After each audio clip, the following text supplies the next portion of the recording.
Et nous ouvrons à présent le journal de campagne avec nous sur ce plateau Nathalie Délé. Bonsoir. Bonsoir Thérèse. Et nous faisons le point avec vous sur l'actualité liée à la consultation du 4 novembre. Et en commençant par cette réunion de Calédonie ensemble à la tribu de Poinda sur la commune de Koné, une tribu qui est celle du sénateur Gérard Poadja devant un auditoire resserré et plutôt attentif. Les deux parlementaires ont expliqué leur projet et les raisons de voter non le 4 novembre. Le reportage de Gilbert Ayawa et de David Sigal. Honorer la mémoire d'un défunt en tribu, c'est tenir compte de la présence des esprits, dimension indissociable du monde kanak. Ainsi, l'hommage au vieux Auguste, autrefois chef, mais aussi éleveur, s'adresse à tous les disparus. Quant aux vivants, ils se sont donné rendez-vous à la maison commune pour écouter les partisans du non à l'indépendance. Nous ne pouvions pas passer partout sans passer ici. Et on a choisi avec Philippe que ce soit la dernière réunion ici, parce que vous êtes aussi importants pour tous les deux. Aller en tribu pour Calédonie ensemble, c'est aller sur le terrain où l'adversaire indépendantiste est majoritaire dans les urnes.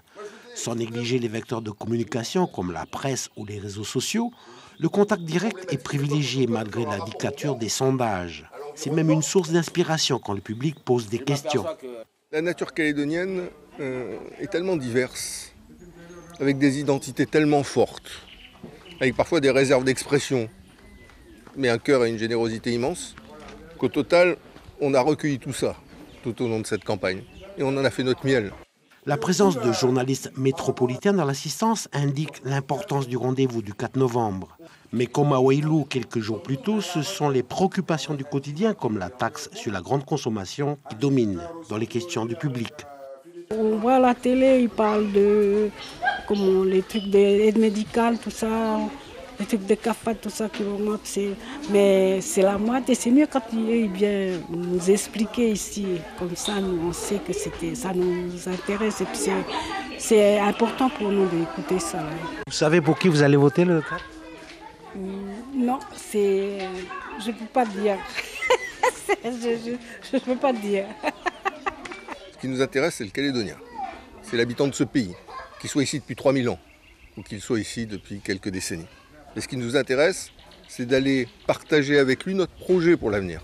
Parce que comme vous le savez, on a un projet qui vise d'abord à faire en sorte que ce qui nous rassemble entre Calédoniens soit plus fort que ce qui nous divise. Lorsqu'on inaugure des choses, c'est les fins de chantier et puis c'est surtout le confort, l'amélioration de la vie des gens.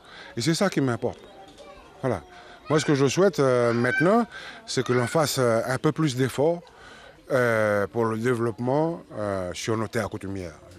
Porter la contradiction en terrain indépendantiste et préparer le jour d'après, la stratégie choisie par Calédonie Ensemble pour le référendum n'est pas la plus aisée. Elle dépasse seulement les peurs pour envisager des perspectives.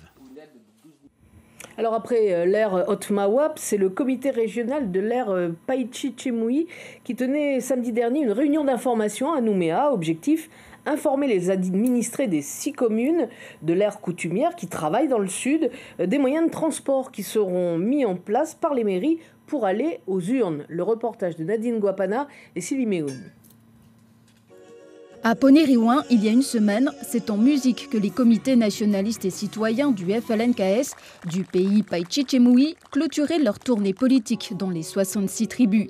Ce samedi, visite de la 60e tribu, celle du Sud, où seraient recensés une centaine d'administrés de l'ère coutumière.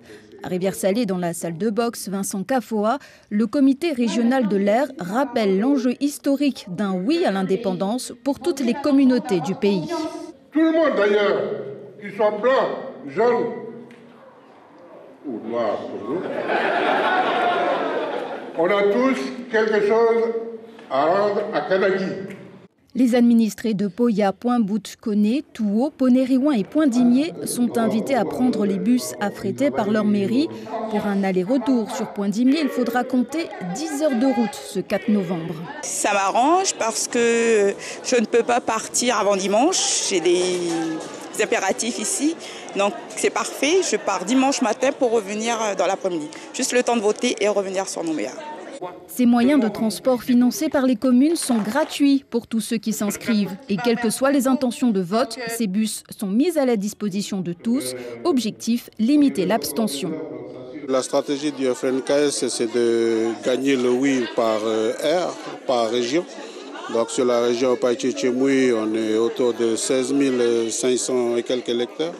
On s'est fixé sereinement une barre à plus de 14 000 électeurs comme taux de participation. Ça approche les 90% de taux de participation. D'autres réunions seront organisées cette semaine jusqu'au jour J pour informer, inciter le plus grand nombre à se rendre aux urnes avec sa pièce d'identité. Et puis Nathalie, dans notre rubrique oui, non, chaque jour, eh bien, nous interrogeons un partisan du oui, un partisan du non à l'indépendance sur un thème bien particulier. Oui, et aujourd'hui, Thérèse, eh bien, notre question porte sur les relations avec la France après le référendum, en cas d'indépendance ou pas. Des propos recueillis par Nathalie Nouzière, Nicolas Fasquelle et Michel Bouillet.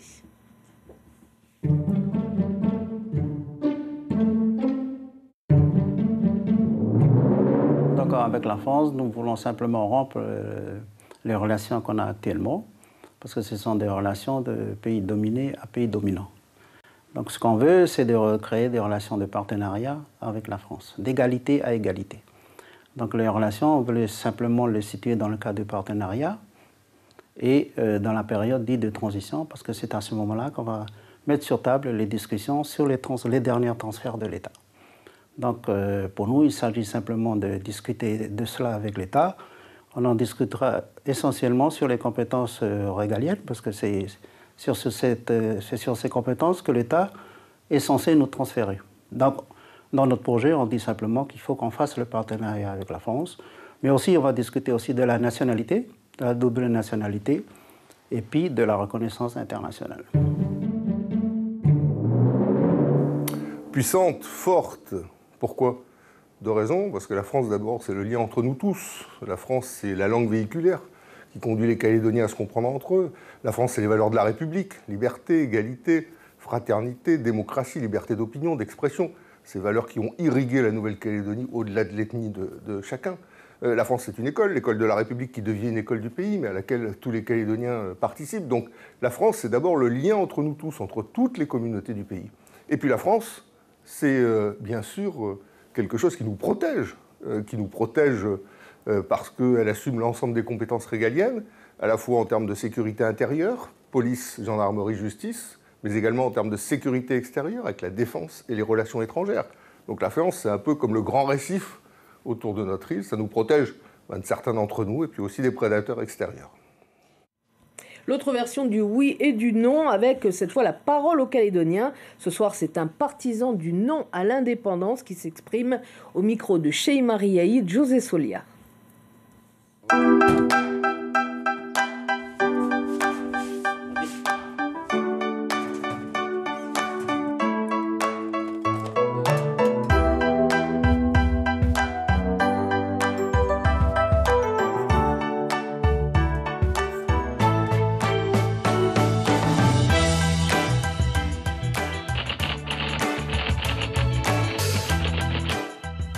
Ce que représente le référendum pour moi, c'est tout simplement une affirmation du désir qu'on a de rester dans la France.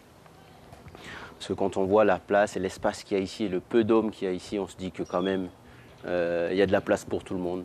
Je suis né sur le territoire, j'ai des enfants sur le territoire, j'ai une maman martiniquaise, j'ai une maman kanak. Donc je vais voter non parce que je veux que tout ce petit monde-là, tout ce beau monde-là puisse vivre tous ensemble et en bonne intelligence. Qu'on reste dans la France tout simplement parce qu'on sait ce qu'on a et on ne sait pas ce qu'on va avoir. Ce qu'on a, c'est déjà bien. Donc autant continuer sur la même lignée et puis si on peut équilibrer d'une manière ou d'une autre les choses, oui, pourquoi pas le faire, mais rester dans la même lignée parce qu'on sait qu'aujourd'hui on vit plus ou moins bien. Alors confiance en l'avenir, je pense qu'on est obligé de l'avoir puisqu'on est avant tout des hommes optimistes. Donc on travaille, c'est pour pouvoir faire grandir les gens qu'on aime et grandir le pays. Pourquoi pas vivre et mieux vivre juste après le 4 novembre, pourquoi pas dans une meilleure mentalité, c'est important. Et un mot, Thérèse, enfin, pour conclure sur ce livre édité par l'Université de la Nouvelle-Calédonie. Il s'agit d'une compilation de texte d'un colloque sur l'avenir institutionnel du pays. Un colloque qui a eu lieu il y a un an. Il contient une mine d'articles écrits par des juristes, des sociologues, des anthropologues, des chercheurs. Bref, vous pouvez le trouver donc en librairie, mais aussi en téléchargement numérique sur le site de l'université.